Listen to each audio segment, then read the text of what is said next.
Gracias. Okay, good afternoon. Sorry, I'll speak in English because I have okay Portuñol, but I think I feel a bit more comfortable with English. So, actually, what I'll present here, as Hugo was saying. First of all, I'll introduce myself. I'm Celina from ITS Rio, which is Institute for Technology and Society from Rio. We are a research institute, think tank. We are do studies, everything involving technology and society.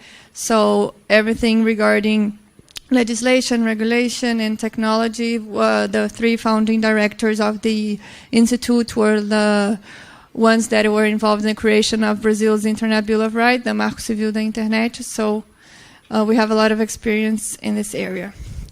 So the idea here is to try and illustrate some of these incoming challenges regarding data and all these new technological developments.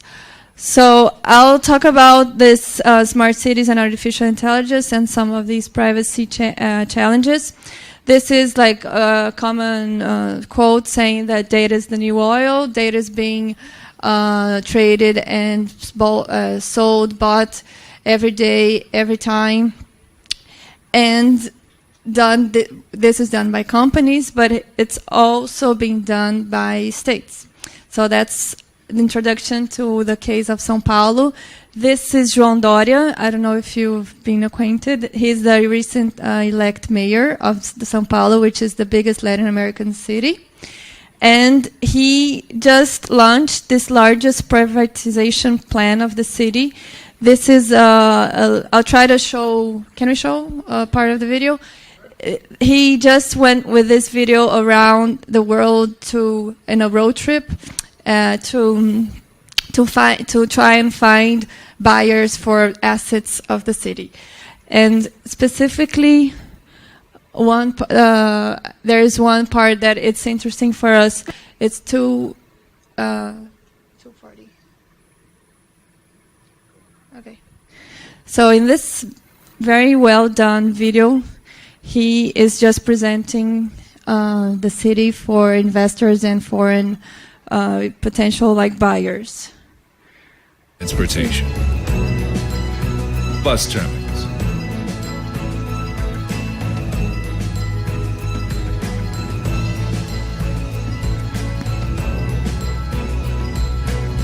Public transportation ticketing system.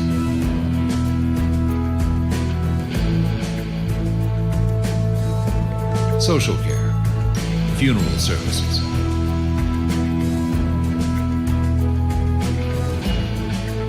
Public services. Public street lighting. So so this is just a short part of this 4-minute video where he puts on sale public markets, stadiums, and as you saw, the transport ticketing system and the data of all 15 million users, which this is one of the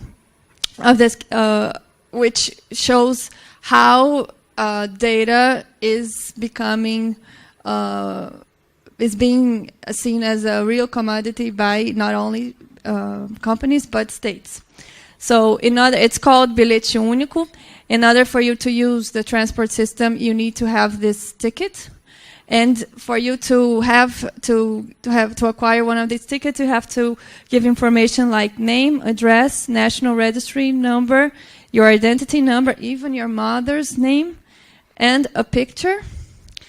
And with this information, the company that will eventually buy it can keep track of each user's path, so where the person came from, where they went to, the day, the time they leave, so they can have a complete vision of and information of your day-to-day geolocation. And this is not so. One of the issues here is the SP Trans is the company of the transportation company of the city. And then in terms of use, it's just simply say, if you don't agree, you don't use the service. So, but that's not an option for millions and millions of people, for the citizens of São Paulo. So the transportation system cannot be, it's not an option not to take a system, and this cannot be a condition for them not to use the service. So regarding legislation, Brazil has still, as we saw with Danilo early on, there is still no data protection bill. But we have Brazil's Internet Bill of Rights, which have already some conditions saying that for data to be collected, you have to have free, express, and informed consent. And this is not present on the website of this transportation system. And you also have to have the use, like what's the finality principle. So for what this data is collected, stored, and treatment, which again, it's not present. So we would say that this policy will be in complete violation of these principles and of some of these norms that we have in effect in Brazil. So the other example is the Wi-Fi program. It's called Wi-Fi Livre São Paulo, which the idea is to give Wi-Fi, public Wi-Fi for everyone. Formerly, this was a policy of the former mayor, but the original policy did not require people to register. It wouldn't collect people's data. But this mayor just changed explicitly the policy to introduce the collection of data, and it explicitly says that the program would only be afforded if the people will give in exchange their data. So the private initiative would offer the required infrastructure to guarantee the free public Wi-Fi spot. In exchange, it will receive users' browsing history, data, and registration data. So huge information for all targeting, advertising, everything we already know. But again, Brazil's Internet Bill of Rights does not allow for internet service providers to collect data. So again, this will be another policy in violation of our rules. And here it's also interesting to see that this is this policy would be with the potential to include people that are that cannot afford for internet. But again, you're creating a situation that these people, with the idea of including them, they can be excluded in the sense that they will have that privacy will become like a luxury item, and will reinforce inequality, because people, those that can afford to have a data plan, will be able to opt out of this service, and that's not true for the other millions of people that won't be able to afford to connection. And here's just a counterpoint to say that this same policy has been used in some other cities, such as New York, which it in theory says that it does not use the data of their citizens in exchange to finance the program. The program is completely financed just through advertising of the companies that they want to, that they advertise on, just so simply on the platform that is being viewed by many of the users. So there are the ways to make this kind of policy, and not in return for people's and citizens' data. So the third and last example of São Paulo, this is the city camera program. It's all these initiatives are under the umbrella of São Paulo becoming a digital city. But and this specific initiative is that he went to China to ask for Chinese camera companies for a donation of more than 1,000 cameras. So again, of course, there's no clear rule of what will be the privacy and the rules protecting all the images generated by these cameras, and just the fact that it's being donated by Chinese companies is just this is already very worrisome. So this is like a quote of Mayor Mike Bloomberg from New York, saying that if you can measure it, you can manage it, and you can fix it. This is to say that we're not saying that you don't need to collect data, and this is already a reality, and we have to take advantage of it, but you have to do it respecting rights, right? So in this aspect, we are talking about the production of data. And for you to to extract value of this data, you need to have intelligence. And if you're talking about vast amount of data, you need this artificial intelligence to extract value from this huge amount of data that's being produced all the time. So bearing this in mind, the data protection authorities, they met last year in Marrakech. That's a print of the cover of their report, where they met to talk about the artificial intelligence, robotics, privacy, and data protection on their 38th International Conference Data Protection and Privacy Commissioners.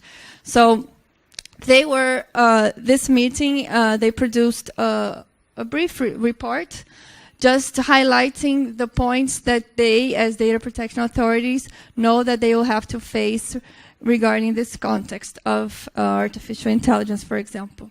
So I'll not go over all the points, but just highlighting here.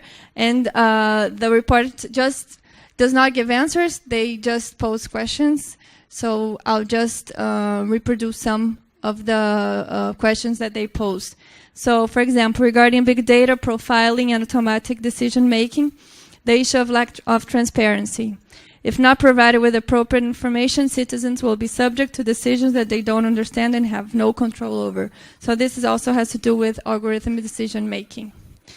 And coming back a bit with what Hugo mentioned about the black box. So you have the data set and machine learning process. If you don't in this together, you have the result of what's in this black box that we don't know we never know what it's really there, and you can't understand if you don't have access to the kind of data that was inputted there, and also the process of this machine learning that's being used. So, so questions. How to evaluate the bias in automated decisions when artificial intelligence and machine learning is used? How can DPA supervise appropriately an organization using intensively big data, artificial intelligence, and machine learning? And should DPAs create their own pool of artificial intelligence experts and resources to be able to recreate and analyze the models used by organizations under supervision? But again, in this third point, can they create the it's probably not going to be, it probably won't work because you'll create the same problem, because you never know what's in that data and you don't understand how this process is being implemented. So it's complicated. The other point of autonomous machines and self-driving cars. Some questions. How could data protection and privacy framework for automated decisions be applied for autonomous machine? Who is a data controller of an autonomous machine with self-learning capabilities? How to regulate self-learning machines like self-driving cars processing huge amount of geolocation data? So again, if one car is going from one state to the other, how should you deal with that? And what will be the impact of new business and ownership models on data subject, data controller, processor relations? So now regarding like drones, the unmanned aircraft systems.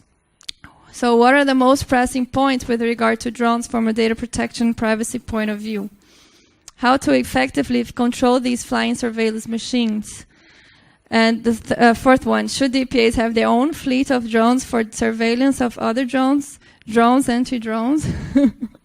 So these things, they began to think, and so if you start to dive deep, it's like, it's endless. But I'd just like to, towards like the end, to suggest some of the principles that may guide these future challenges, and that may show a bit a way to tackle these issues. So like some scholars such as Urs Grasser from the Berkman Klein Center at Harvard, he wrote a paper saying the role of AI, law and AI. And it's very interesting because he starts to articulate how law is a bit on the, following what the former Estonian president mentioned, the importance of law in creating the environment for the development of these technologies and these policies. And these principles should guide all the efforts of its regulation or other forms of trying to deal with this issue. So transparency, so accountability, who will be responsible for any breach, for example, of any violation of private rights, explainability, again, how will you explain what's in the black box? Is it possible? Fairness, so there are some people even saying that they should create an external data algorithmic protection, like authority, to say if before an algorithm decision making algorithm is used, they should be passed on the control of this new third-party authority. But is this feasible? There's a lot of questions regarding that. And diversity and inclusion. So all these things should be in mind when dealing with all these new situations. This is the Asilomar principles. I don't know if you're aware of these principles. I'll not go over them all, but just a bit of context. These principles were created by the Future of Life Institute. It's relatively recent, I think data of 2006, last year. So Asilomar's principles makes reference to back in the 1970s when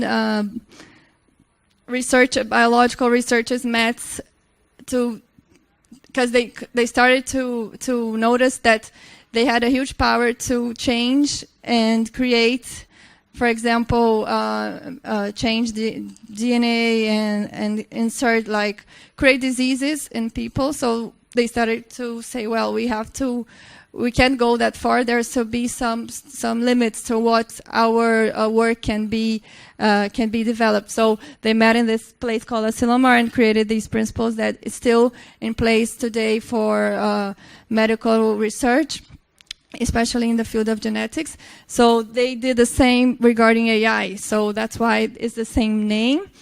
And here they met, computer scientists, philosophers, lawyers, academics, people from lawmakers, government representatives. They met to try and figure out some of the principles that should guide all the work of AI. So I'll just mention here the personal privacy, for example, says that people should have the right to access, manage and control the data they generate, given AI systems, power to analyze and utilize the data. I think a lot in line of what already the European General Data Protection Regulation already says. But so there are more than 20 principles that they make reference, which I think it's interesting as also a baseline for future work. And just to finish, some of the issues that, again, Urs Grasser represents in his paper, it's this information asymmetry and educational translational challenge. So you have this problem of making technical experts and legal scholars understand themselves. So sometimes lawmakers will want to try and regulate a situation which does not make sense at all from a technical standpoint. So it's more than time that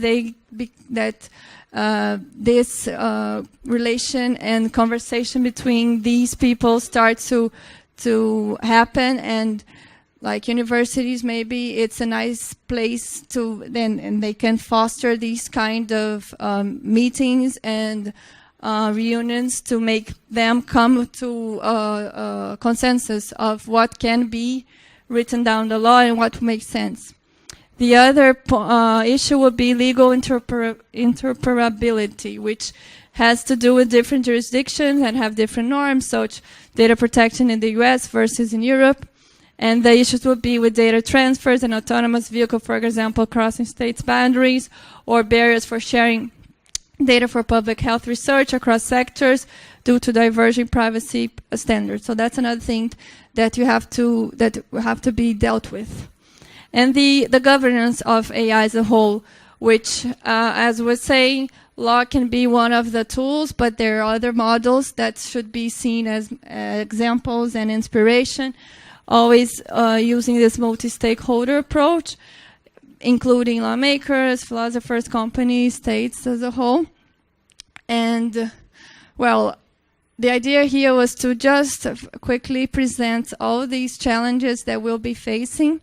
As I mentioned, Brazil still lacks a data protection law, but that doesn't mean that.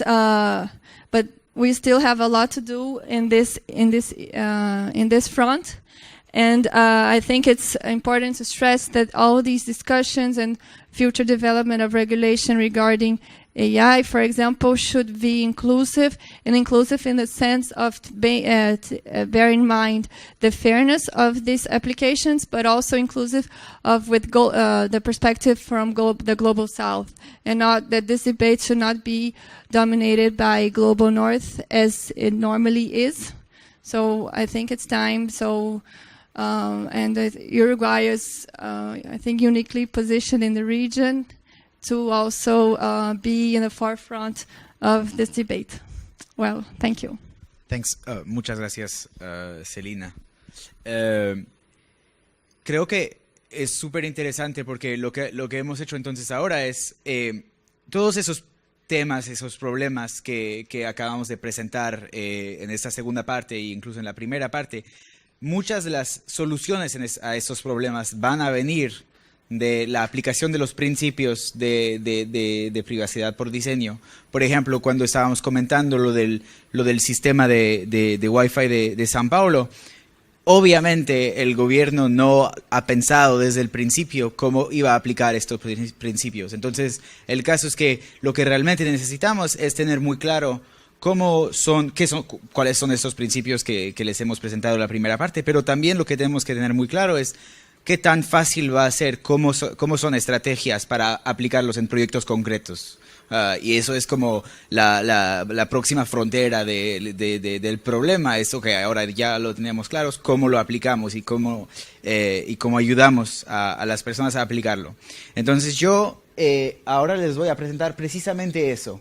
Es decir que lo que hemos hecho es un trabajo de investigación que hemos hecho con un centro de investigación en Francia.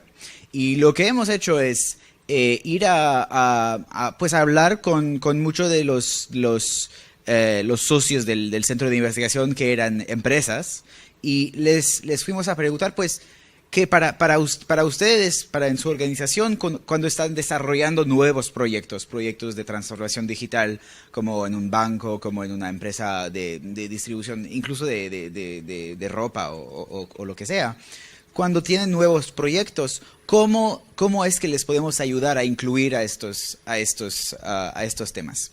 Y entonces lo que hemos escrito es un modelo para ayudar esas empresas a gobernar para tener mejor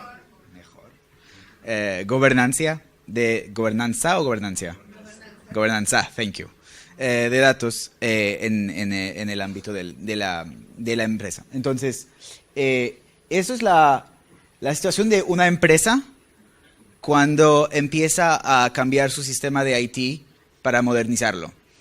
Tiene 1 millón de fuentes de datos diferentes, que son estructuradas de manera diferente, que son manejadas por diferentes servicios, que esas muy a menudo no son manejadas porque el interno que las había creado hace 10 años se fue, entonces nadie sabe cómo manejar eso.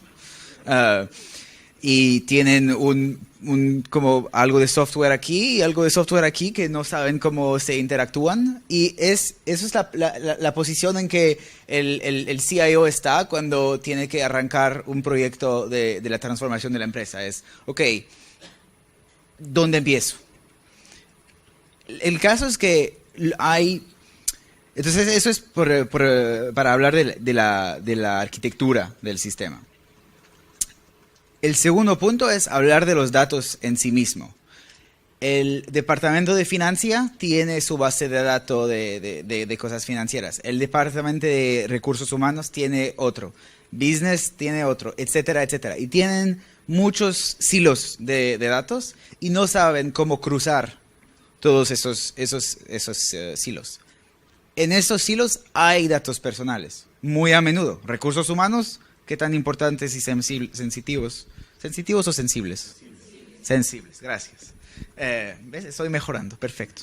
Que son muy sensibles. Entonces, ¿cómo es que se pueden cruzar esos datos respetando la privacidad de las personas a quien pertenecen? Es una pregunta pues imposible de contestar ahí en 20 minutos. Entonces, lo que hemos hecho no es una solución para eso, ni nada.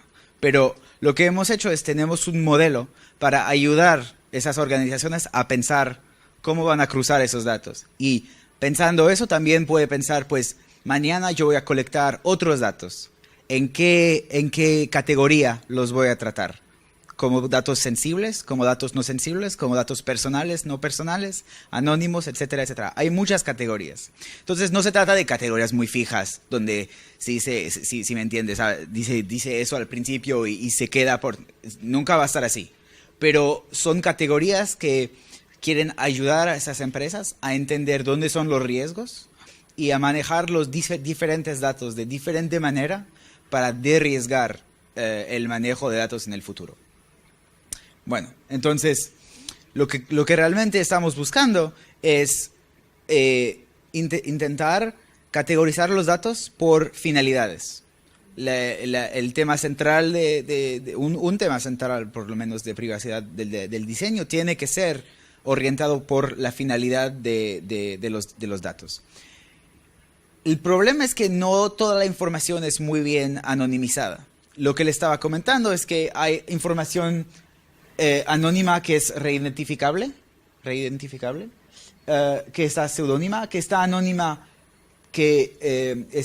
por, pues, o sea, que ha sido creada sin ni siquiera un carácter de datos personales, pero también se puede tratar la información para hacer que sea anónima. E incluso esta puede ser reidentificada sobre algunos, en algunos ámbitos. Entonces, este principio de categorización de datos no es bueno para las empresas porque incluye mucha variación legal. Otro sería decir que ¿por qué la finalidad es interesante? La finalidad es interesante, pero no se tiene que categorizar demasiado. Es decir, de un punto de vista de la empresa, es muy importante tener la flexibilidad de usar por casos nuevos, como le estaba comentando en mi última presentación. Serendipity es la palabra que se usa en esos temas. No sé si conocen la historia, pero la historia de Serendipity es como clásica, es del post-it, que el tipo estaba intentando inventar la glue, la más fuerte del mundo, inventó el post-it. No es la glue más fuerte, pero sirve. Entonces inventó eso, lo puso en la pared y el día después regresa y pues la cosa estaba en el piso. Entonces él, no, fallé. Y por casualidad lo pone sobre la pared y ve que pega de nuevo. Y entonces mira, es increíble. O sea, ¿qué le pasó a eso? Intenta de nuevo y así se desarrolló el post-it. No puede prever esas cosas. Es importante tener para una organización la flexibilidad de hacer innovación en casos de uso. Pero lo que es importante es que las finalidades sean compatibles, que eso es el punto más importante de la regulación de mi punto de vista, es si la finalidad es compatible con la cual, por qué fue colectada, entonces se puede hacer el proceso de información. Sí. ¿Qué significa compatible? Muy buena pregunta. Por eso escribimos el modelo, perfecto. El problema es que, de un punto de vista legal, pues como comentaba Alban, no tenemos las reglas específicas, porque van a ser desarrolladas por jurisprudencia, ¿cierto? Entonces, lo que estamos intentando hacer es crear grupos de finalidades que sean más compatibles que el resto. Entonces, nuestro objetivo era que adentro de cada categoría de datos que voy a presentar, las finalidades de uso van a ser más o menos compatibles. Y entonces eso es el valor del modelo, porque entonces después las empresas pueden decir, sí, esos datos los puedo conservar juntos y los puedo usar por todos los usos de esta categoría, que no son los mismos que los de la segunda. Pero entonces al menos manejan una noción de más o menos compatible. Siempre. Pero la idea es derriesgar, es disminuir el riesgo. No, por eso digo que no va a ser perfecto, pero no es una definición, exacto. Lo que realmente estábamos intentando encontrar es, uno, darle el poder, esa es la idea detrás de la regulación, ¿cierto? Es darle el poder al usuario a decidir por qué sus datos van a ser procesados. Eso es la base de todo. Las dos dificultades de cualquier modelo así es una técnica y una de innovación. La primera es de innovación, que cuando se inventa algo nuevo, las categorías tienen que quedarse. Entonces, nuestras categorías tienen que ser, no tienen que depender de los use cases. Si no, inventamos nuevos usos y las categorías se van. Entonces, eso no serviría. La segunda es la tecnología. Las categorías tienen que ser independientes de la tecnología, porque si no, misma cosa. Se inventa una nueva tecnología y ya se fueron las categorías. Bueno, entonces, a ver, lo que voy a hacer es que voy a ir a este primero. Lo aplicamos primero en un tema de salud, pero el modelo se aplica en todos ámbitos. La idea es que la categoría más grande de datos es la categoría de datos personales. Es la categoría de datos que las personas, aquí lo tengo, las personas colectan para conocerse mejor. Es la definición más larga que encontramos. Esos no son, si estoy tomando el ejemplo de salud, esos no son datos de salud. Son datos de como cuántos pasos hacen al día con el Fitbit que los colecta. Eso no es un dato de salud por sí mismo, porque el doctor no lo puede usar, no es fiable. Y incluso el equipamiento no puede ser verificado como un equipamiento medical. Entonces, esas no van a ser usadas por cuestiones medicales. Esos es datos que nosotros creamos para nuestros propios usos. Por eso los llamamos datos personales. Están creados en captores. Y lo que realmente miden son constantes físicas. Entonces, el número de pasos, el pulso, etcétera. Pueden inventar miles y miles de ejemplos de esos. Y lo que tenemos es beneficios y riesgos. Pues el beneficio es uno de los usos más nuevos de esos datos, es que la gente está colectando más y más datos sobre ellos mismos para conocerse mejor. También hay una pregunta de social performance, que es que quiero mostrar mis datos porque corro muy bien, muy rápido, entonces los quiero compartir en Facebook para que todo el mundo vea. Bueno, entonces por eso no van a ser datos muy personales, muy sensibles, sino, bueno. Y los riesgos aquí, pues obviamente el consentimiento, que me dijeron en la pausa que tengo que decir consentimiento. ¿Cómo se puede capturar el consentimiento cuando los datos se van compartiendo sobre Facebook y eso? Y, por supuesto, la seguridad. La seguridad es muy importante en este caso porque, como les comentaba antes, desde el punto de vista de los datos, la privacidad y la seguridad es lo mismo. Entonces, en este tema de datos no sean tan sensibles, pero personales, esos son los beneficios y los riesgos. Entonces, cuando la empresa ve que está manejando esos datos, los datos pertenecen a los usuarios, ¿cierto? Pero la empresa puede manejar esos datos. Eso es pensamos que es una primera categoría de datos que se tiene que no es tan sensible. Entonces, las empresas pueden conservarlas y en una primera categoría. La segunda es de personalización predictiva. Y la idea aquí son todos los datos que las empresas van a usar para proponerles servicios que sean personalizados. Por ejemplo, estoy corriendo con mis zapatos conectados y el zapato se da cuenta que si unos corren, saben que unos corren así, otros corren así, otros corren así. Es muy importante porque si no, pues te dañas un poco. Entonces, por ejemplo, la empresa sabe que yo corro así, que es proclinado o reclinado, nunca me acuerdo. Y entonces me va a proponer cuando voy a comprar el próximo zapato, pues me va a proponer el zapato que corresponde a mi modo de correr. Exacto. Y hay muchísimos más ejemplos, obviamente. Pero entonces el caso es que esta categoría son los datos que la empresa piensa que puede utilizar para personalizar un contrato. Y eso es una segunda categoría. Esas no son exactamente creadas en los captores, sino que son creadas entre los captores y las personas que manejan los captores. Porque lo que realmente los interesa no es precisamente la información que está aquí, pero es como la información que se produce a partir de eso. Lo que es muy interesante y lo que muchas empresas nos comentaron es que esos datos van a ser los que están compartidos con otras empresas después.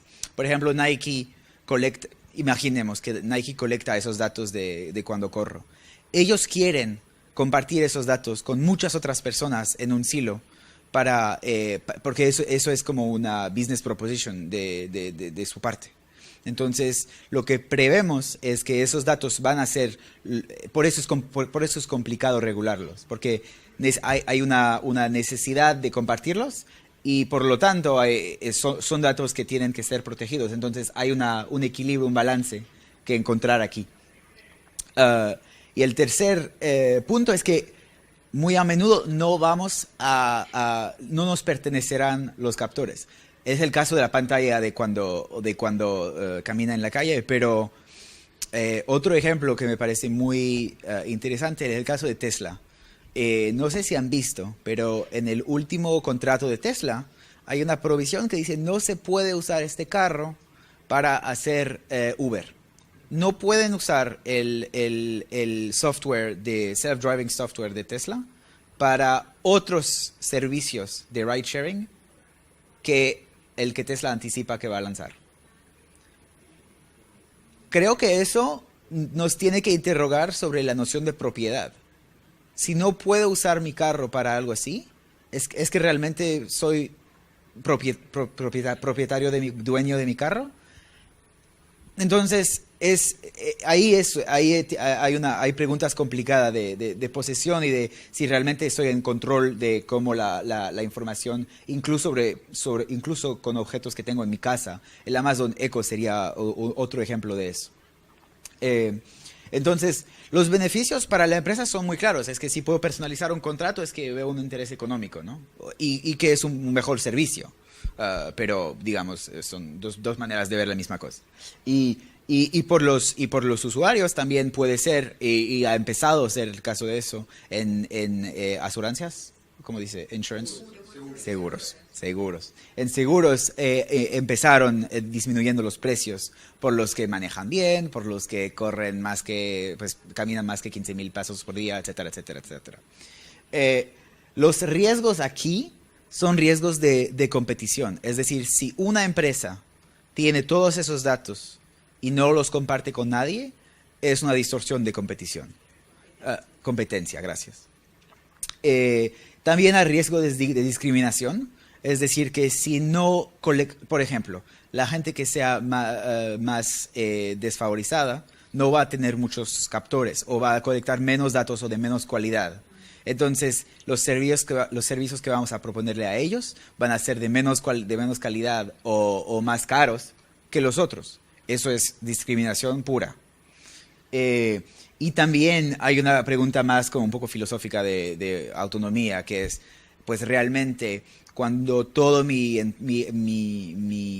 entorno y los contratos que me proponen están personalizados sobre la base de datos que no me doy cuenta que están colectados, aquí hay cuestiones de autonomía de la persona que son más como muy, muy profundos de democracia y de libertad individuales. Ok, tercera categoría que pensamos que es la más sensible es la de... ¿Sensible o sensitiva? Sensible, ok. Son los datos llamados datos sensibles. En el caso de salud serían datos de salud. Datos de salud es una categoría, datos de salud, está aquí. Health or Sex Life. Y esos son datos que se pueden usar en contextos científicos. Por ejemplo, para fines de investigación, muy a menudo, para fines estadísticos, o para finales solamente de políticas públicas. Digamos, por ejemplo, si no puedo saber cuántas personas que ganan menos que 10.000 euros por año viven en tal zona, mis políticas públicas van a ser menos enfocadas sobre las personas apropiadas. Entonces, esos datos que son muy personales y muy es que no me entra. Muy sensibles, esos datos van a ser muy interesantes, muy importantes de compartir por esas razones. Y la calidad es increíblemente importante, porque si uno se equivoca o si no tiene la calidad necesaria, pues las políticas públicas se pueden o los otros, el desarrollo de nuevos, en el caso de la salud, nuevos tratamientos. Los beneficios son lo del personalized medicine. En este asunto los tomo en asuntos de salud. Nuevos tratamientos que serían más personalizados a usted y no al grupo al que pertenece. Y lo más individualizados que se haga, la hipótesis es que serán más eficientes. La segunda, entonces eso es más sobre la ciencia medical. Eso es más sobre los servicios alrededor de la salud. Es decir, cuando uno llega al hospital, ¿cómo es que va a ser su trayectoria en el hospital? Y cómo vamos a hacer que se individualice esa...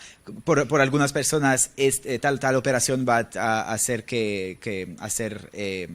hecha antes que otra. Tienes que tomar el grupo sanguíneo antes de, etcétera, etcétera. La individualización de la trayectoria adentro del hospital es un tema muy, muy, muy importante y muy complicado. Pero esos datos pueden ser muy útiles en este ámbito. Los riesgos, de nuevo, los mismos que antes, pero aún más porque los datos pueden ser muy, muy, muy personales. En caso de racial o ethnic origin, incluso, por ejemplo, en Francia, no tenemos derecho a colectar esos datos, porque decimos que no queremos personalizar sobre la base de esos datos. Entonces, eso son preguntas más como profundas de cuando queremos personalizar y cuando pensamos que por solidaridad no tendríamos que personalizar. Bueno, el caso es que les describí un poco este modelo, pero la idea es que, y pensamos que tanto la regulación como las prácticas de gobernanza adentro de las empresas tendrían que ser adaptadas a esas categorías o a otras categorías que se puedan inventar, porque realmente no son los mismos datos. Pensamos en datos personales como si fuera una categoría uniforme, pero no lo es. Y lo que acabo de mostrarles es que cuando diseña un sistema que incluye datos personales, hay que preguntarse cosas más adelante de solamente si es personal o si no es personal. Entonces, la aplicación de los principios que Celina presentó en la presentación de antes se expresa. Gracias. Estoy cansando, entonces se me va el español. En estas categorías y cómo las empresas las aplican en su sistema interno. El último punto es que desde el punto de la unidad de protección de datos, esas categorías no son iguales tampoco. Esos datos tienen que ser compartidos. Hay como una obligación moral de compartirlos porque puede ser utilizado por investigación y todo. Entonces, ¿cómo organiza o cómo abre esos datos? ¿Cómo hacer en cuenta que esos datos sean disponibles sin compartirlo con personas que no tendrían que, y conservando la exigencia de privacidad del individuo? Todas esas preguntas vamos a tener que preguntarlas en cada proyecto que estamos lanzando y cuando estamos diseñando qué datos utilizamos, cuando estamos diseñando dónde los usamos y cuando estamos diseñando cuál tag, cuál etiqueta le ponemos a los datos en los sistemas de informaciones para que 5 años después otra persona que no tendrá oportunidad de venir a hablar con la persona que diseñó el primer sistema sepa dónde puede usar los datos y dónde es que no los puedes usar. Eso es una pregunta muy, muy, muy complicada y es una pregunta que también regresa al tema del ciclo de los datos. Bueno, sí, finalmente lo que les quería decir es que la protección de los datos, la privacidad por diseño y las prácticas de gobernanza de datos hacen parte del mismo problema. El mismo problema es cómo hacemos para que esos principios se difundan a todos los nuevos proyectos que tenemos. Es una pregunta pues increíblemente difícil. Por eso lo más fácil que podemos hacerlo para las personas que están en casos concretos, más fácil será, más lo usarán y entonces más tendremos buenas prácticas de gobernanza de datos. Ok, ahora empezamos la parte más interesante del taller y también la parte donde ustedes tienen que hablar. Ya no tienen opción, yo me cansé. Entonces, lo que vamos a hacer es, entonces les vamos a hablar de Google DeepMind y el partnership con el National Health System en el Reino Unido. ¿Quién conoce este ejemplo? Ok, nadie realmente. Perfecto, pues mejor. Ok, entonces lo que vamos a hacer es que les voy a dar sí, gracias. Entonces este es un artículo del Guardian de febrero de 2016. Es muy corto. Y lo que vamos a hacer es primero, pues, como no conocen el caso, vamos a leer el artículo que está cuando se descubrió el contrato entre Google y el NHS. Eso lo publicó el Guardian. Entonces, primero vamos a leer eso y después lo vamos a comentar. Pues, ok, la idea es muy sencilla. La idea es que DeepMind es una startup de inteligencia artificial que Google adquirió en 2014, 2013, algo así. Y empezaron una colaboración con el National Health System, que es pues el sistema de salud del Reino Unido, para... Básicamente, al principio era muy amplio la colaboración. Era simplemente vamos a intercambiar datos y a ver qué podemos hacer de innovación sobre esta base. La primera idea, el primer caso en que lo usaron era desarrollar un software para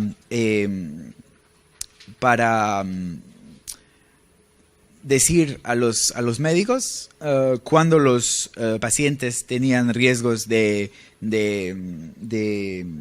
¿cómo dice? Kidney, riño. Cuando los riños no estaban tan buenos y entonces eso es una enfermedad muy común en los hospitales. Entonces es muy importante que los médicos sean alertados muy temprano de eso. Entonces la idea era usar un software para decirles a los médicos eso está pasando, que se ocupen y transmitir en la misma alerta los datos del paciente para que el médico pueda tratarlo lo antes posible. Bueno, eso era como el primer proyecto. Y un segundo que hubo era el caso de Streams, que está también explicado aquí, creo. ¿O en el próximo? No, está en el próximo. Ok. Bueno, entonces el caso es que estaban compartiendo datos que son muy sensibles, que son datos del NHS, que son datos de salud súper importantes y que la gente no quisiera que todo el mundo vea. para hacer innovaciones en ambientes del hospital y de salud. Bueno, la primera etapa, lo que vamos a hacer es, y ahora realmente necesito que hablen. A ver si podemos averiguarlo juntos.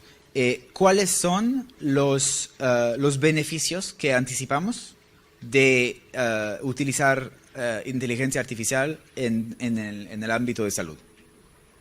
Ejemplos que conocen, que no conocen, que tienen ideas, no sé. Creo que si hablamos fuerte, no por la streaming, traducción y el ok, no, tenemos que usar el micrófono. Ok.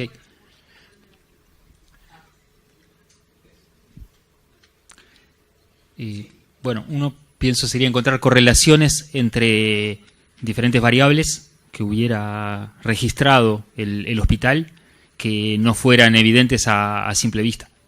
Del estilo cuando un paciente llega y tenía fiebre y no sé, le dolía en tal lado, entonces en el 90% de los casos terminó siendo operado. Bueno, eso, si no se analizan los datos con algún tipo de ingeniería de datos o data mining, es difícil encontrar esas correlaciones y entonces determinar reglas para los médicos, por ejemplo. Exacto. Muy bien. Otro ejemplo. Hay muchos ejemplos. Sí, gracias. Informar a los médicos menos experientes sobre síntomas que se plantean en casos concretos de patologías, de repente un poco infrecuentes. Perfecto, sí. Lo voy a repetir. Entonces, no, está bien, usamos un micrófono, está bien. Entonces, sí, dos ejemplos. Primero es las correlaciones y el segundo es la educación de médicos menos experimentados. Había otra mano aquí. Sí. Correlacionar datos que los médicos en principio no asocian, por ejemplo, condiciones médicas que al principio no detectan ellos y que, por ejemplo, un educador puede detectar, por ejemplo, bajo rendimiento, y que luego de darse el bajo rendimiento va al médico y correlaciona con la historia anterior y establece la relación de la enfermedad. Porque eso me pasó en mi caso, con mi hijo. Entonces, ahí hay dos, ¿cierto? Hay dos cosas diferentes. Hay usar la historia para determinar el tratamiento, y también hay la segunda cosa, que es más de cambiar pues la función del médico, que no es solamente para tomar una decisión medical, pero también para dar un consejo sobre la base de más informaciones que solamente informaciones de salud. Perfecto. Entonces, a ver, que si tenemos un... ok. Bueno, no tenemos pizarrón todavía, pero va a llegar. Otros, sí. Creo que un importante también puede ser que puede haber sitios donde el médico especialista puede no estar y un médico de medicina general o incluso personal no médico puede aplicar la inteligencia artificial para dar, como decía él, un pronóstico y decir, bueno, llamen hasta el médico o hasta el examen. Entonces eso sería como eso es más complicado, eso es para reemplazar un médico que no está. Pues actuar en su exacto. Pero sí, conservando la idea de que un médico menos experimentado va a decidir al final, porque hoy en día todavía necesitamos un médico de tomar esa decisión, porque si no, no es... O sea, necesitamos un médico porque si se equivoca, tenemos que decir es el médico que se equivocó. Por eso es un oficio súper difícil. Otras. No, hay muchos otros. ¿Qué pensamos de cómo funciona un hospital? ¿Cómo se anticipa cuántas personas vienen? Las urgencias. Proyectivo. Un amigo mío hace 3 años usó machine learning sobre datos estadísticos locales, geográficos, para, por ejemplo, estaba en cargo de transformar su servicio de urgencias en un sector muy, muy desprivilegiado, menos privilegiado. Y el problema aquí es que cuando uno se admite al hospital, no sabe si él va a poder pagar o no. Igual lo curamos, pero la pregunta es cómo sabemos cuándo la gente podrá pagar o no, porque eso cambia como la manera de actuar, no de un punto de vista de curarlo, sino de administrativo. Entonces, era una pregunta súper complicada porque había muchas personas que se ponían en esta categoría, pero que no estaban en esta categoría. Entonces, previsionando cuánta gente iba a venir con datos estadísticos, fue capaz de, creo que, mejorar la eficacia del servicio de como 30%, más personas tratadas, porque tenía más camas disponibles. Entonces eso es otro caso de, usando datos que no tienen nada que ver con datos de salud, se puede racionalizar un proceso completamente medical, ¿no? Pero eso tiene que ver con otras cosas que salud. Entonces, piensen también en esas cosas, ¿no? Otros ejemplos. Sí, allá. ¿Alguien me puede dar el micrófono? Gracias. Porque yo voy a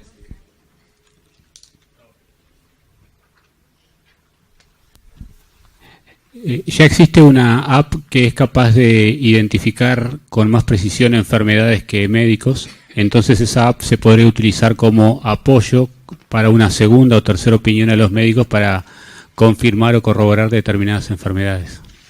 A ver. Exacto. ¿Eso funciona? Sí, ok. Vamos a intentar a regresar al principio porque los voy a anotar. El primero era una correlación. Eso es para como diagnóstico. ¿Sí? La segunda opción era para educación. La tercera, habían dos. Había el tema de la historia. Entonces, esto lo voy a poner aquí. Y la segunda era de... aquí lo voy a poner. De utilizar datos diferentes. De educación incluso.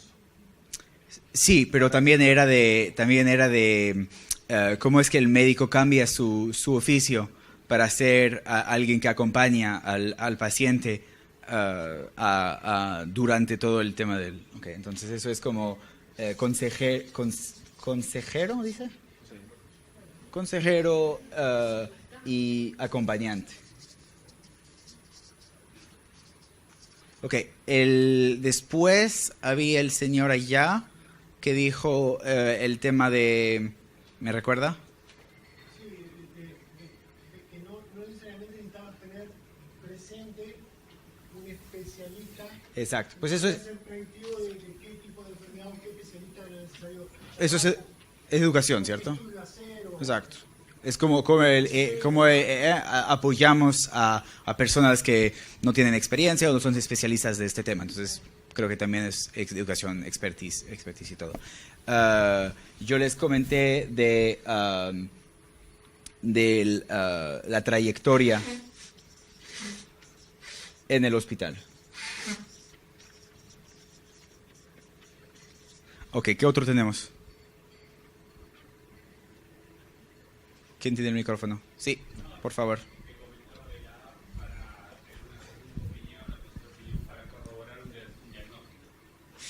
Entonces, eso es desde el punto de vista... ¿Es el tema del apoyo? Del apoyo. Pero creo que eso es más bien del punto de vista del paciente. Es decir, cómo es que hacemos que la inteligencia artificial ayude al paciente a asegurarse de que su caso está tratado de manera... ¿Sí me entiende? Entonces, eso lo voy a poner aquí. Eso es como segunda opinión. ¿Ok? Otras cosas. Sí, identificación de epidemias a partir de información extraída de redes sociales. Muy interesante.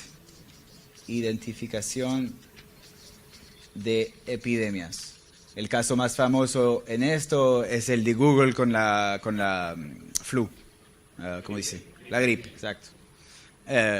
Porque cosa muy estúpida, cuando la gente tiene la gripe, pues lo pone en Google para ver qué hacer. Entonces ahí se puede previsionar dónde hay epidemias. Perfecto.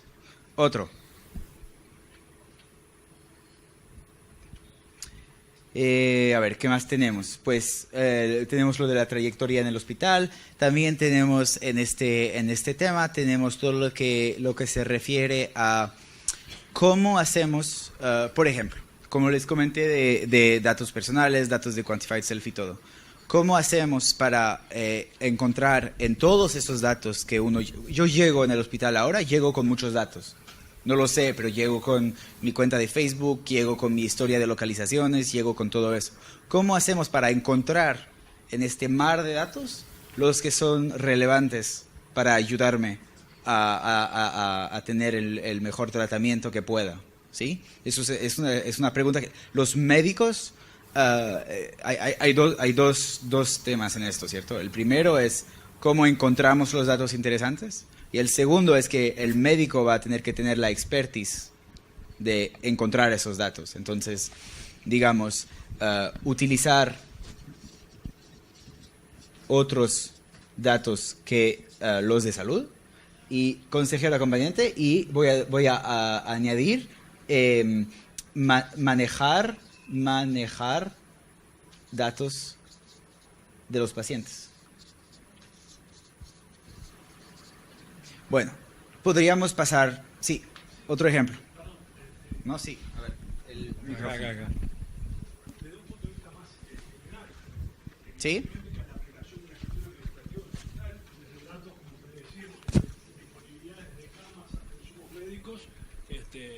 El manejo de esa clase de información y la utilización de la inteligencia artificial puede cumplir un rol clave. Sí. Dado que justamente un hospital y más un sistema de salud es justamente eso, un sistema, la disposición de los recursos y las posibilidades de los mismos a partir desde los tipos de patología que están en un momento epidémico pueden ayudar a maximizar los recursos de un sistema de salud. Absolutamente. Eso es más que, tiene razón, es más que la trayectoria en el hospital, es racionalizar los procesos. ¿Sí? Optimizar. Ah, sí, ok.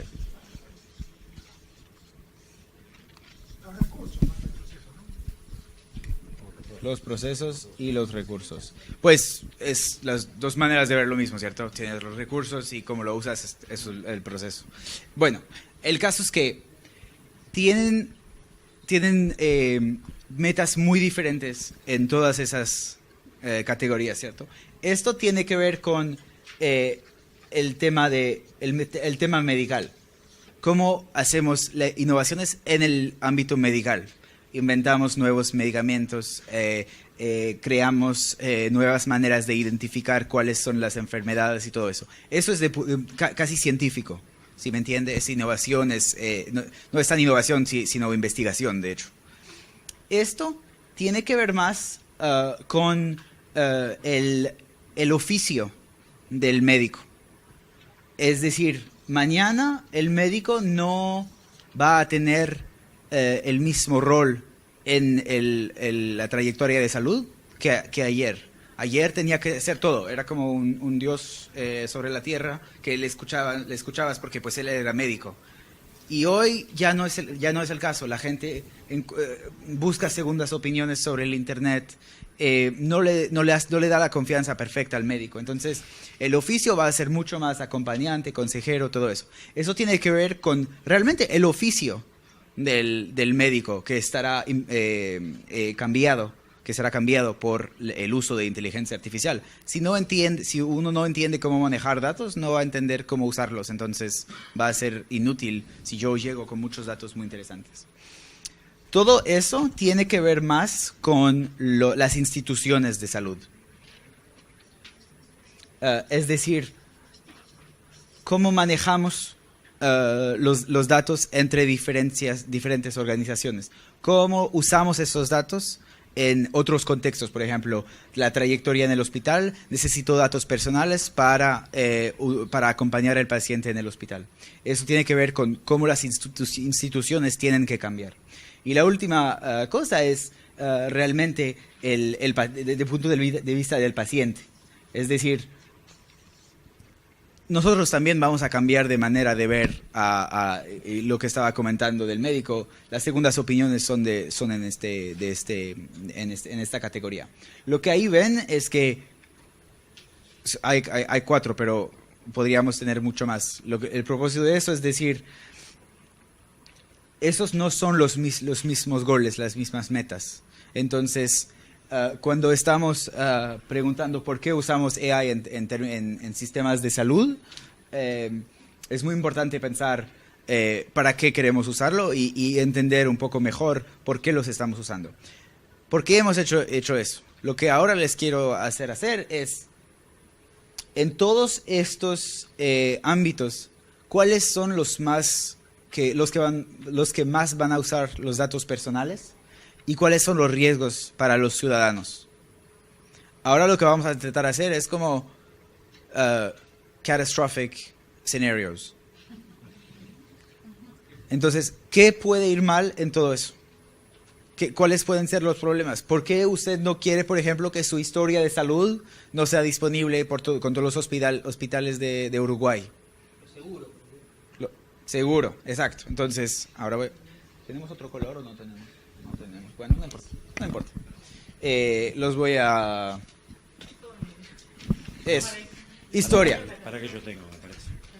Ah, sería perfecto. Catástrofe negro sería bien. No, rojo sería bien también. Rojo sería mejor. Ok, sí, exacto, por los seguros. Primera opción. Perfecto. Mira eso. Gracias. Sí, entonces eso por lo de los seguros. A ver, otros. ¿Dónde? ¿La historia también? Sí, pues sí. Exacto. También eso puede ser por identificación de epidemias, ¿cierto? Si mi empleador, me estoy cansando, si mi empleador identifica que estoy susceptible de tener gripe, ¿me va a dejar en casa? Problema, ¿no? A ver, otros. Puede dar lugar a discriminación también. Absolutamente, discriminación.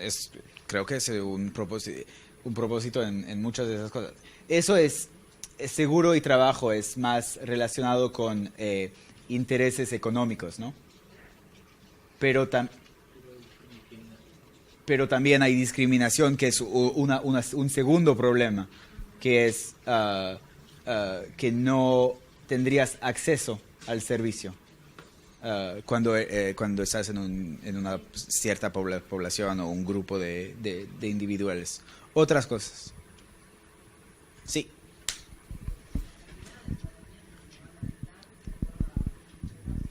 No oigo, perdón. ¿La calidad del tratamiento? La calidad del tratamiento que me puedan brindar de acuerdo a mi pronóstico de sobrevida, por ejemplo, ¿no? Eso es súper importante. ¿Van a gastar en buenos medicamentos? Sí. El NHS, de hecho, en el Reino Unido fue el primer sistema a utilizar la noción de Quality Adjusted Life Expectancy por este tema, precisamente. Es decir, cómo vamos a, en este caso, optimizar, racionalizar los tratamientos que le vamos a dar a la persona dependiendo de cómo estimamos que va a sobrevivir y cuánto, y para optimizar los recursos. Entonces, eso es otra pregunta que ya está usada. Eso ya está usado en ciertos sistemas de salud. Okay. Eso tiene que ver con el diagnóstico, ¿cierto? Entonces, eso, y podría decir que eso es discriminación también. Ok, ¿hay otro allá? Sí. Un efecto negativo de la universidad y uno está aplicando para una beca. O sea, el efecto negativo en un programa de educación muy caro como Estados Unidos, donde la educación es financiada a algunos tramos importantes por las universidades privadas, y si esa información le llegara y la expectativa de vida de esa persona declinara a 15 o 20 años a raíz de un tratamiento con X sustancia, podría tener un efecto discriminativo si se saliera la información. Totalmente de acuerdo. Más amplio que eso, todos los préstamos. Todos los préstamos. Entonces, bueno, sí, eso también, sigue siendo discriminación por los seguros, por el trabajo y por bancos, crédito. Exacto. Ven muy bien que eso es la segunda categoría de la cual les estaba comentando. Es qué datos usamos para personalizar los servicios en que accedimos. Y el problema que detectamos aquí es que datos de la tercera categoría, la categoría que solamente tendría que compartirse por razones de interés público, están usadas en la segunda categoría, que son para personalizar un servicio. Otro, sí.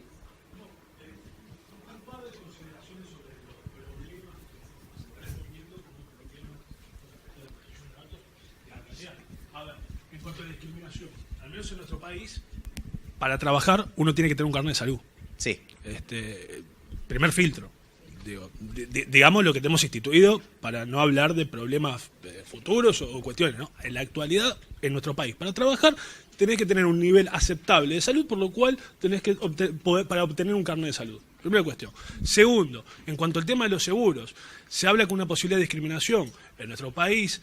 Ocultar información a un seguro en cuanto a la salud implica reticencia y por lo tanto la nulidad del seguro.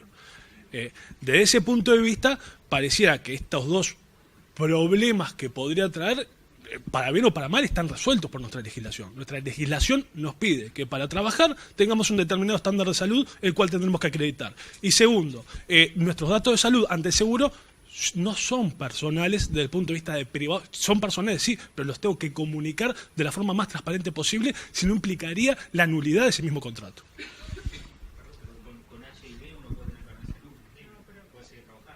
No, la verdad que no sé la cuestión, pero evidentemente que para que te expiden el carnet de salud hay determinadas patologías que no las puedes tener.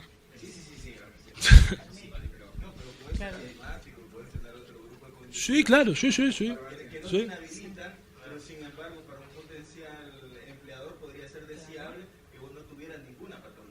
No, estupendo. Estamos de acuerdo que algunas patologías están excluidas del carnet de salud, pero estamos de acuerdo también que el carnet de salud establece unas pautas mínimas de salud, las cuales son el piso para poder acceder a un trabajo. Sí, no, Nico, una sola cosa. Lo de los seguros sí, pero el seguro que yo elijo. No que los seguros se enteren cuáles son mis características o mis riesgos para ofrecerme. Creo que estamos en ese escenario también, ¿no?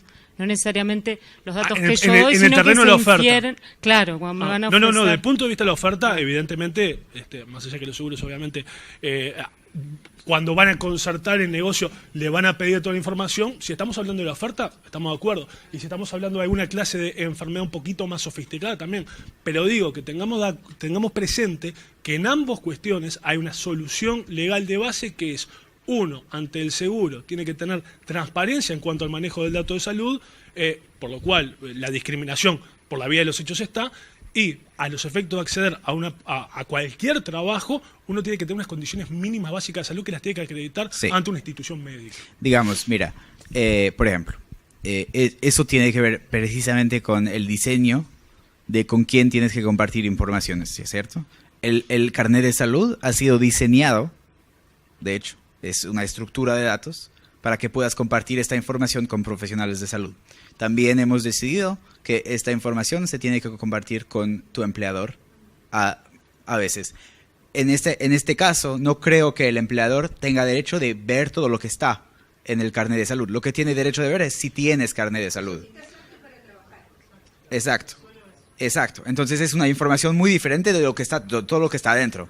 Es un 0 o 1. ¿Tienes carnet de salud o no tienes carnet de salud? Dos cosas muy diferentes. Pero lo que digo es que precisamente lo que estamos diciendo es que, uno, antes, existía hace 10 años, ¿cierto?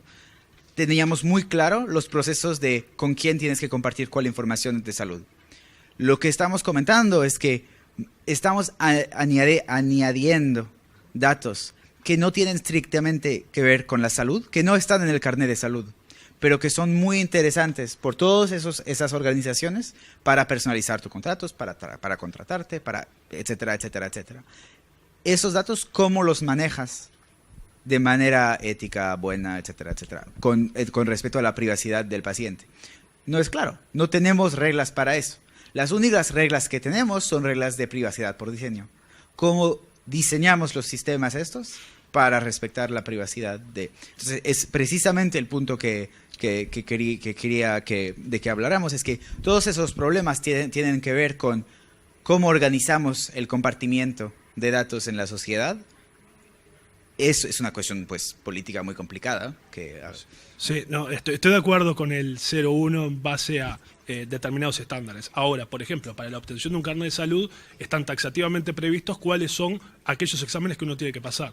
De esa manera, más allá de que tenga un carnet de salud, el empleador sabe que tales exámenes han sido aprobados de manera exitosa. ¿Sí? Eso es deseable de un punto de vista societal, ¿cierto? Estoy de acuerdo. La pregunta la pregunta antes de nosotros es si es deseable que, por ejemplo, el empleador sepa que yo fui a un lugar, viajé durante mis vacaciones a un lugar donde había epidemia de Zika. O que una mujer esté embarazada. Exacto. Sí. Estoy de acuerdo con la visión del empleado, también está la del empleador.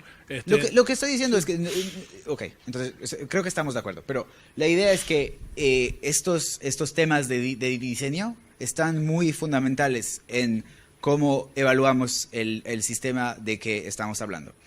Bueno, vamos a regresar al caso que les estaba proponiendo y les voy a dar el segundo artículo, que también está en inglés, pero el segundo artículo es algunos meses después del anuncio de que Google estaba trabajando con NHS. El New Scientist, que en este artículo se dio cuenta de que realmente estaban utilizando mucho más datos de lo que la gente creía, uno, y dos, para finalidades que no habían sido anticipadas. En este caso, como lo van a leer en el artículo, estaban con razón usando la historia 5 años atrás de los pacientes para procesar esta información y crear una aplicación que se llama Streams, y van a leer de qué se trata exactamente. Hay un detalle, digamos, en lo que es el primer artículo, es que algo... Sí, tiene razón. Gracias.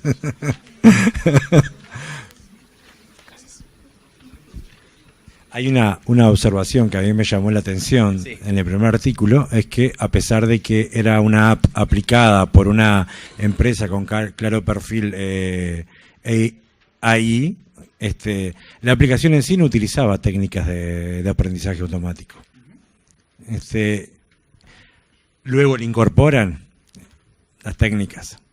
Absolutamente. Al principio no estaban utilizando inteligencia artificial.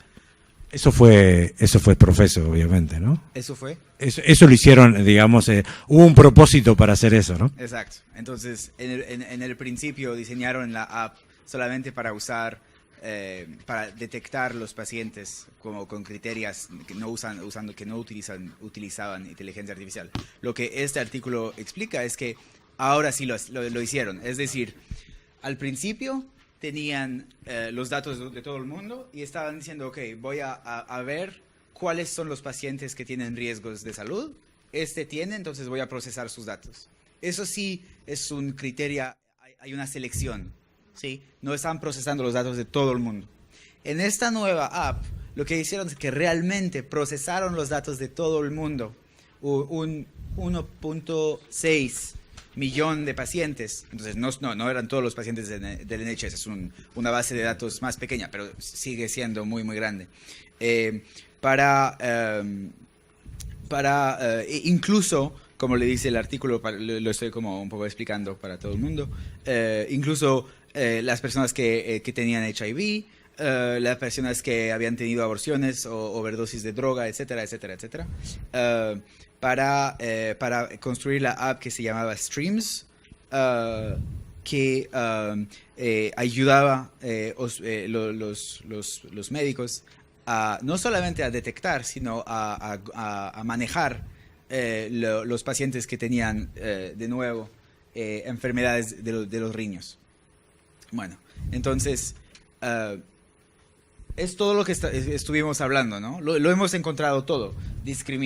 La discriminación es que, pues, ¿qué es lo que Google hace después con esos datos?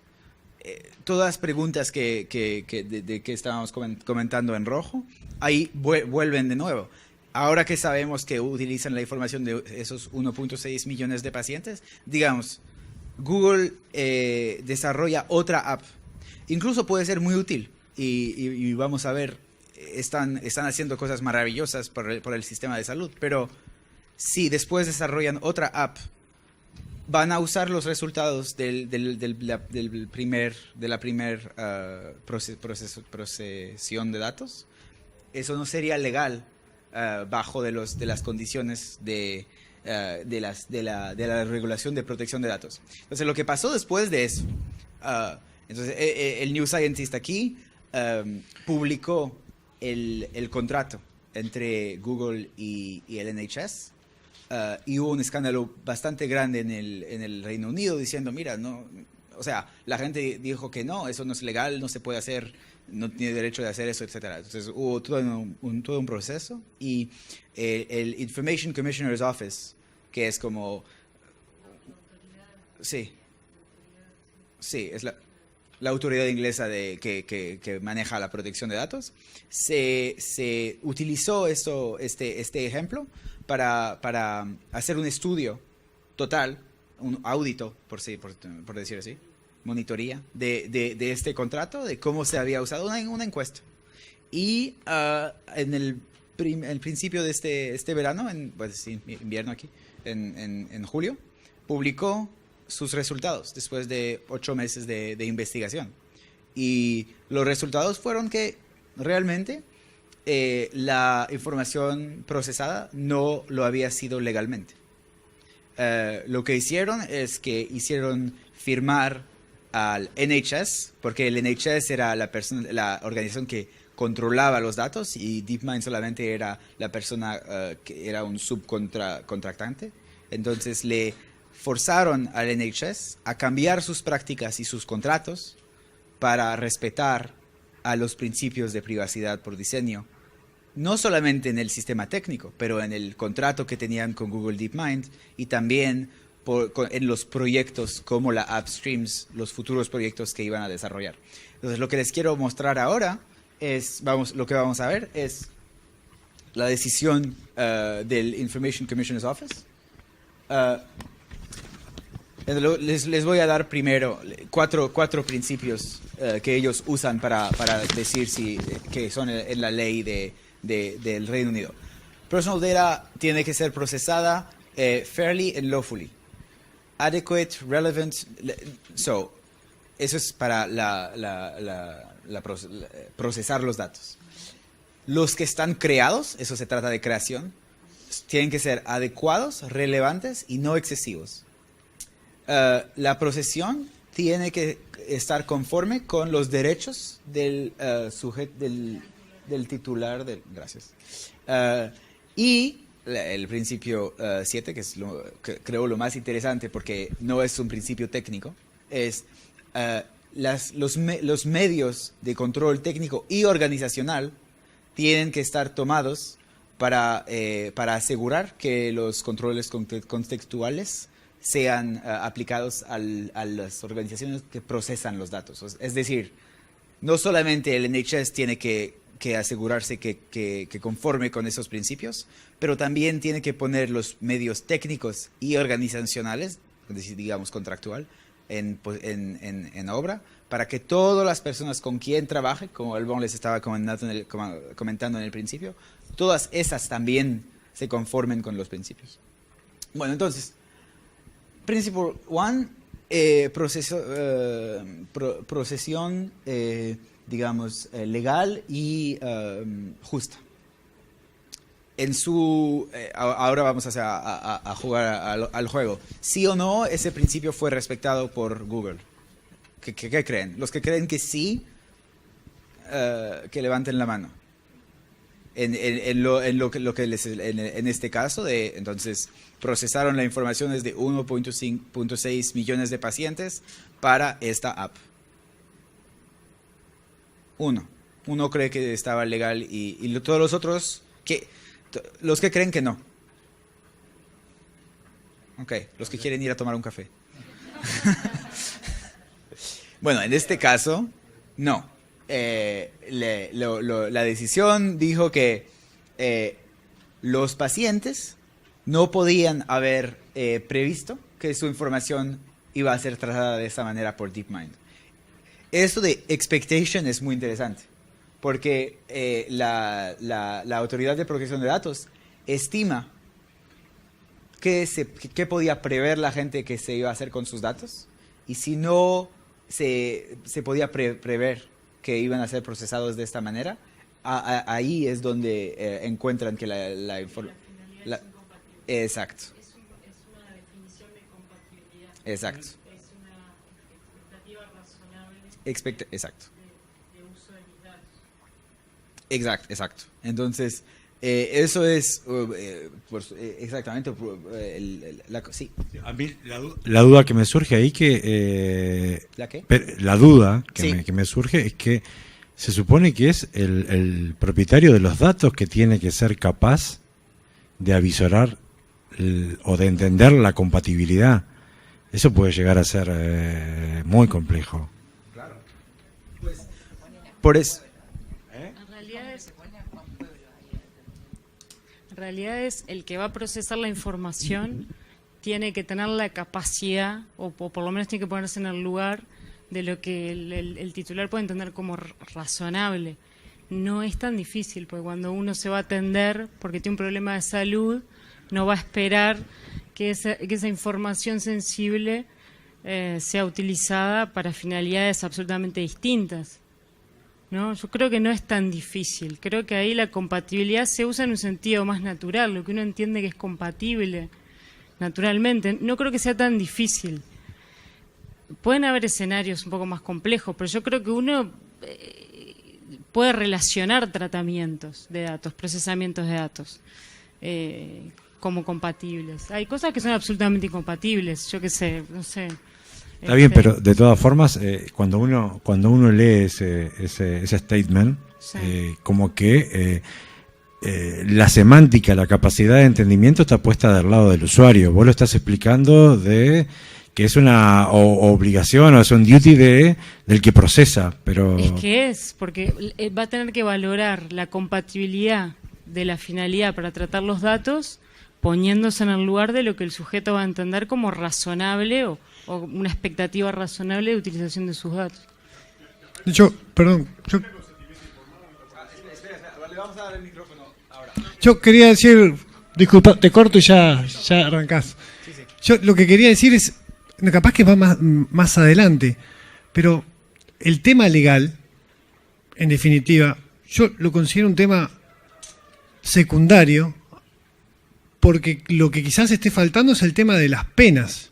A mí me parece que la parte débil está en las penas y no, por ejemplo, en un contrato consensuado o lo que yo firmo a mi proveedor o de servicios o los contratos que se hacen entre proveedores o tercerizaciones o lo que fuera. Lo que quiero decir es, una vez que la tecnología está y las cosas se pueden hacer, lo más probable es que se hagan. Una vez que yo puedo usar una herramienta informática o de cualquier tipo, la genética, por ejemplo, que se habló hoy más temprano, y puedo hacer algo con genética que me dé algún beneficio económico, o yo crea que puedo hacer algo, se va a hacer. Pasó con la bomba nuclear, y de ahí yo creo que va a pasar con cualquier innovación que exista. Entonces, el tema me parece que no es legal, sino es ético, y ahí entramos en otro camino, y el tema legal, por lo menos acá en Uruguay, lo que yo estoy viendo que falta, es el tema de las penas a la divulgación de datos que son personales. Entonces, ese agujero es el que tenemos y que hay que tratar de cerrar. Eso es donde los conceptos de privacidad por diseño... Ahora me contás cuáles se explicaron. Perdón. Pero por eso es lo más interesante, porque mira, lo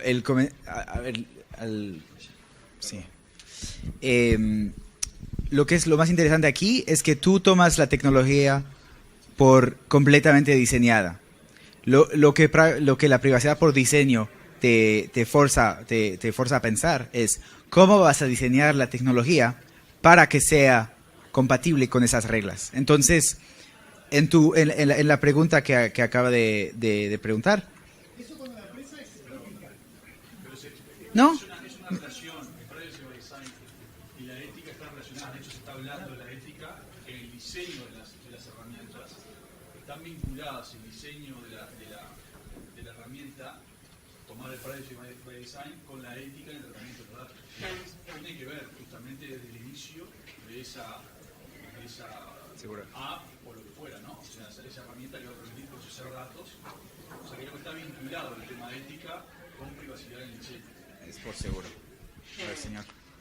No, simplemente que se hablaba de la expectativa del usuario, pero en parte, indirectamente, me parece es más pesado el tema del consentimiento informado, ¿no? O sea, el paciente no tenía expectativa, lo podía inferir o no, pero no se le pidió consentimiento para tratar los datos de esa manera. Me parece que eso pesa más a si él tenía la expectativa o no. Por parte de la institución no se declaró ese tratamiento, ese procesamiento de los datos.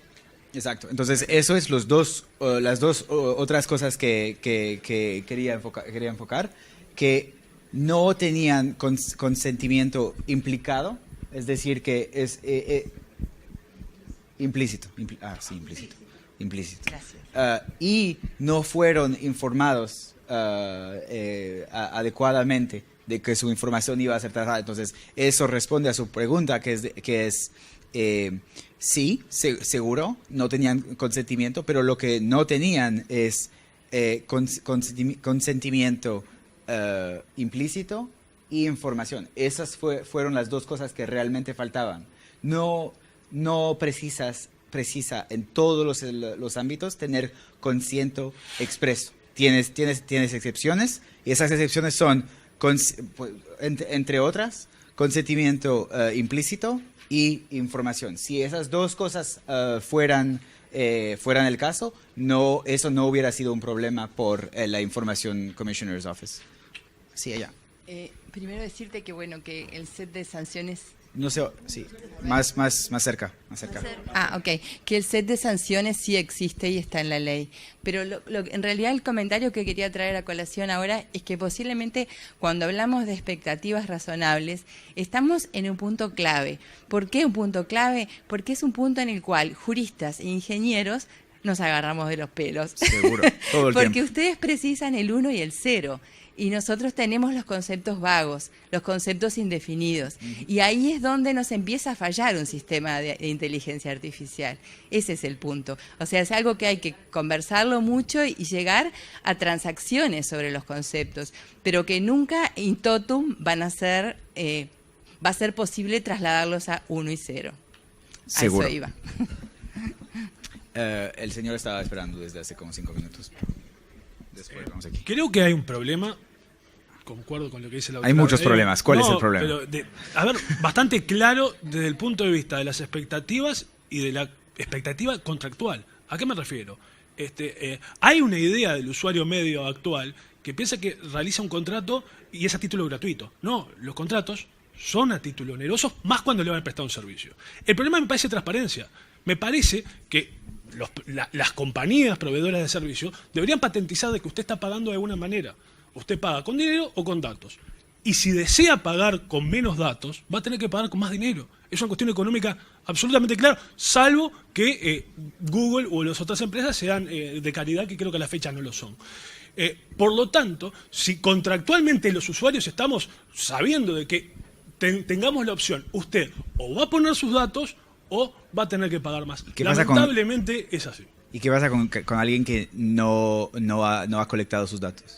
¿No tiene opción entonces? A ver, lamentablemente estamos en un sistema donde para acceder a servicios hay que abonarlos, de alguna manera.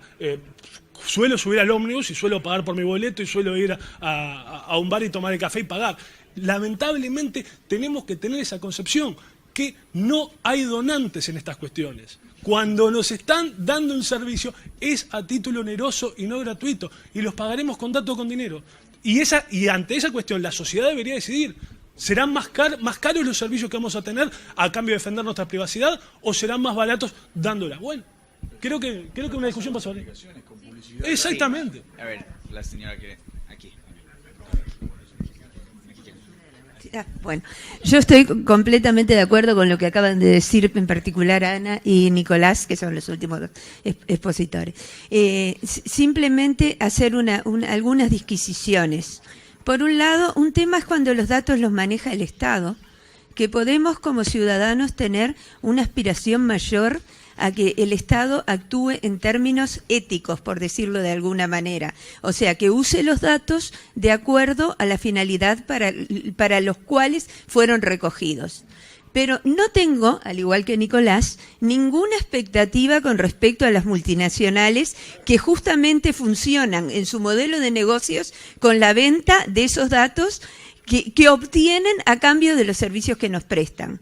Entonces me parece que estamos haciendo una generalización que en dos situaciones diferentes. Y me parece también interesante lo que señalaba Ana en cuanto a la dicotomía de la interdisciplinariedad, o sea, las expectativas de los juristas, porque sí, nosotros nos podemos ir contentísimos que aprobamos una ley, pero y podemos a nivel y dentro del Estado pretender que las cosas se apliquen tal cual dice esa ley. Pero hay que pensar que hoy por hoy las multinacionales son globales y que la información circula y que ellos se basan justamente en eso para establecer su modelo de negocio. Entonces ahí tiene la razón Nicolás, o sea, hay que pensarlo desde un punto de vista global y desde un punto de vista nacional. Ahora, la Privacy by Design es totalmente aplicable cuando yo tengo o una empresa ética que no está destinada a la obtención de datos como fuente de negocio, como puede ser, por ejemplo, una mutualista, un prestador de servicios de salud, pero... Bueno, un hospital público o el registro del cannabis, no sé, alguien que no tenga interés en que se difunda y que trate de establecer la privacidad by design. O sea, una institución específica, me refería a alguien que tenga conciencia de la importancia de los datos personales y sensibles. Pero por otro lado, me parece que también tenemos que decir, bueno, yo en Google no tengo ninguna confianza, o sea, en definitiva es eso. ¿Alguien quiere?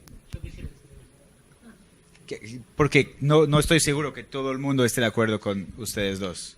Sí, no, yo sobre todo en particular lo que tú decías, yo creo que hay una idea que hay que combatir claramente, porque yo la escucho en muchos lados cuando hablamos de privacidad, que es el mundo privado y extranjero son malos.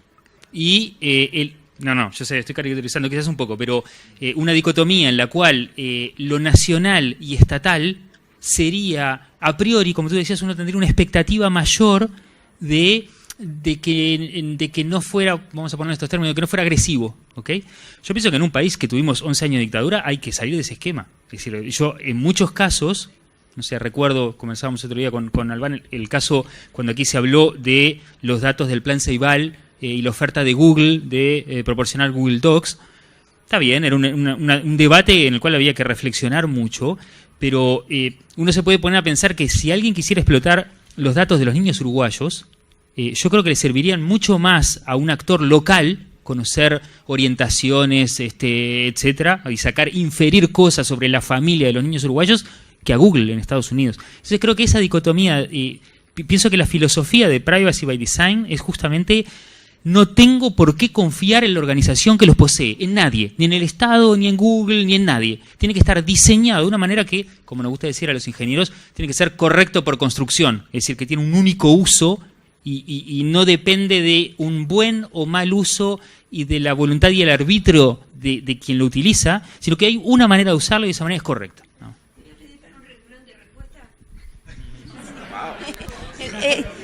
Yo lo que te digo desde la perspectiva jurídica es que si yo tengo una lesión a mis datos personales dentro de las fronteras del Uruguay, voy en primer lugar a GESIC y en segundo lugar a la justicia. Con Google no sé por dónde empezar. Solamente una cosa para precisar es que con las nuevas reglas europeas tendría lugar para ir con Google. Yo voy en la Autoridad de Protección de Datos de Francia y le pone una multa de 4% de su ¿cómo dices? Revenue, global revenue. Exacto. Eso, y eso no es nada. A ver, había otros. ¿Tú querías? Solamente Pensar que en este caso me parece que el que falló fue el hospital, y creo que es un hospital, no un sistema nacional, un sistema público, que fue el que hizo un contrato, y en realidad la vulneración vino por el contrato que hizo y no tanto por la empresa, porque en el contrato lo que estaba contratando era justamente Google le ofreció lo que iba a hacer. Hubo un error en el contrato. Eso por un lado, y estamos hablando de un sistema nacional de salud que fue en realidad el que vulneró el derecho de sus pacientes, porque no calibró, quizá por desconocimiento. Y después me parece que si tuviésemos un estándar de privacidad por diseño como para valorar si aplicaciones que vamos a contratar cumplen con los principios regulatorios, sería buenísimo para que no pasaran estas cosas. O sea, ¿no? Las dos caras de lo que estamos viendo. Pero creo que acá la violación vino por el hospital y no por el uso de Google de los datos. La persona que fue declarada en violación de la ley fue el Royal Trust, el NHS, y no Google. Google dijo, sí, les voy a ayudar a conformarnos con la regulación, pero solo eso. ¿Había otra pregunta ya? Yo quiero señalar las áreas grises de los contratos, que son partes que aparentemente no afectan. O sea, no se pensaron por el hospital, no se pensaron. Por ejemplo, cuando vamos a hacer una encuesta, hay que revisar que el contrato diga que los datos no pueden ser usados ni siquiera de forma no identificada. Porque, por ejemplo, LPHI, que yo fui accionista de la empresa por muchos años, me hizo a mí perder $20,000, porque el algoritmo de ellos calculó mal el tiempo del fallecimiento de las personas a las que les compraba la póliza. ¿Qué hacía LPHI? Con un algoritmo que sacaba la información de los hospitales, calculaba la expectativa de vida de la gente, y en base a eso compraba las pólizas. Por ejemplo, si el tipo tenía una póliza de $100,000, le decía, y tenía cáncer terminal, le decía, te vamos a pagar $50,000 bajo la expectativa de lo que íbamos a ganar. Y yo gané por mucho tiempo, hasta que el algoritmo se empezó a equivocar, porque la expectativa de vida no es una ciencia y los algoritmos se equivocan, y eso también hay que tenerlo presente, si no, no hubiéramos tenido la catástrofe económica que tuvimos con la falla de los algoritmos.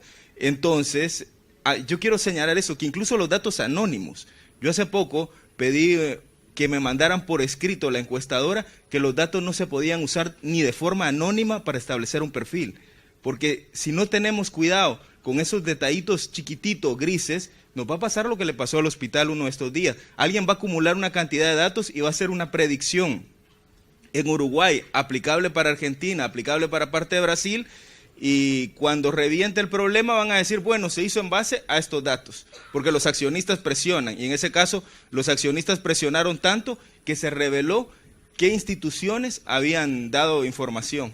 Pero es una acotación sobre áreas grises, o sea, áreas en las que uno no piensa en el momento, pero después viendo los efectos hay que meditarlos. Entonces creo que eso es otro principio de aquí, que es el principio 6 de derechos de los titulares de los datos, ¿cierto? Es que si vamos a hacer algo que está en contra de los intereses de los titulares de los datos.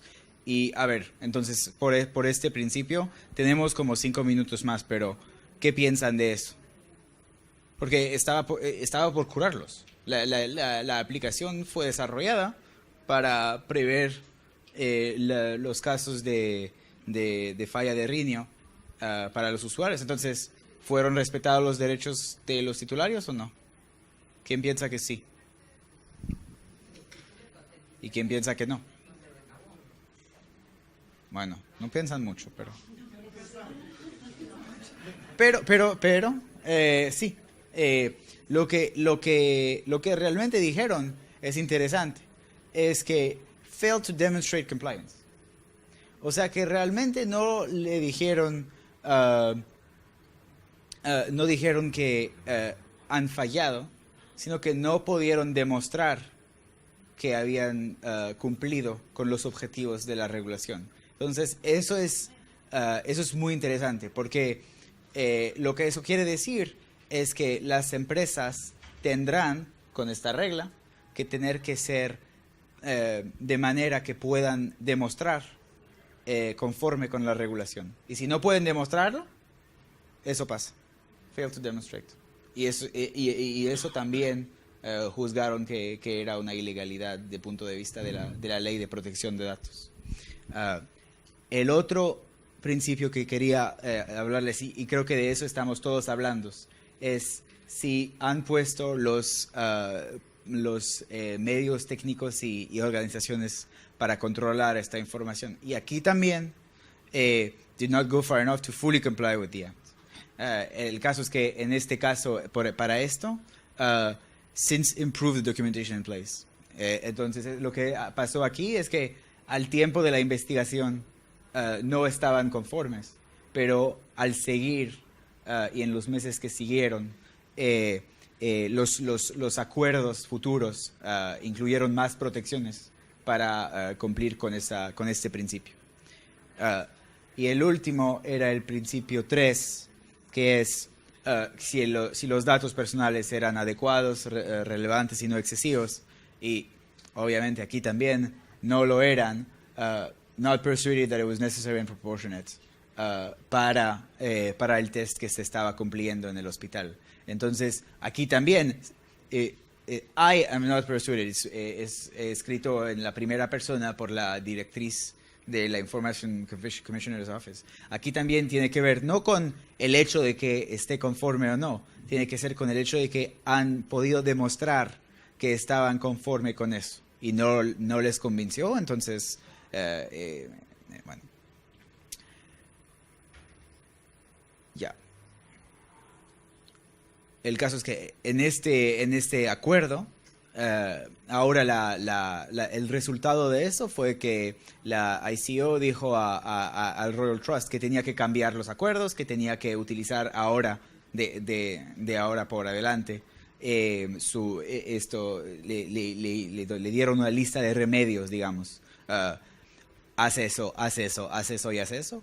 Y también tuvieron que aceptar que se conduzcan audites de todo el sistema de medio regular. ¿Qué quiere decir eso? Solamente quiere decir que de ahora por adelante esto se va a aplicar por todos los proyectos en ámbitos de salud en el Reino Unido, y seguramente vamos a tener casi las mismas reglas en la Unión Europea, y como les comentó al principio, más allá de la Unión Europea. Entonces, estas reglas de privacidad por diseño de que estuvimos hablando toda la tarde van a ser increíblemente importantes.